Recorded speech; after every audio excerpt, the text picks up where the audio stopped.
नमस्कार जय जगन्नाथ दर्शक बंधु आयुर्वेद ओडिया चैनल को आपण मानकु स्वागत। आज आम जानिबा एपरि एक आयुर्वेदिक हर्ब विषय जहाँ आपनकु चमत्कारी फायदा देव एवं आपणको पेटर थिबा अनेक समस्या दूर मध्य करिवो।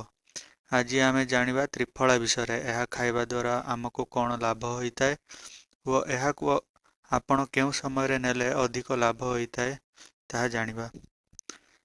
त्रिफलार प्रथम फायदा होची जदि आपणकर कन्स्टिपेशन अच्छी आपणकर पेट सफा हेउनी ताहले त्रिफला खाइबा द्वारा आपणकर पेट सफा हेबारे साहाय्य होइथाए।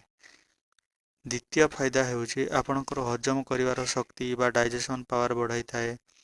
एसिडिटी गैस इनडाइजेशन रे यह मध्य काम करिथाए, यहाको कम मध्य करिथाए।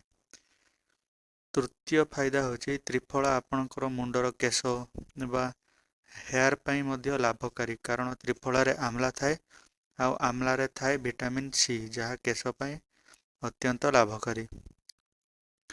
चतुर्थ फायदा बा लाभ होची त्रिफला आपणको स्किन बा चर्म को मध्य ग्लो करिवारे साहाय्य करिथाए।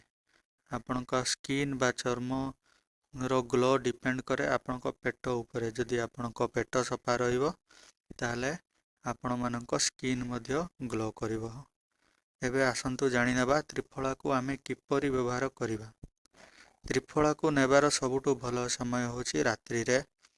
1 चामच त्रिफला को हल्का उषुम पानी रे वा क्षीर रे मिसाई सोइबा पूर्वरु ताहाकू आपण नै पारिबे।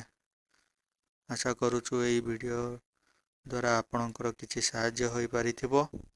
एई वीडियोटा जदि आपनको भल लागिछि तेबे वीडियोटी को लाइक करंतु वो चैनल को सब्सक्राइब करने को भूलिबेनी। रहुछि जय जगन्नाथ।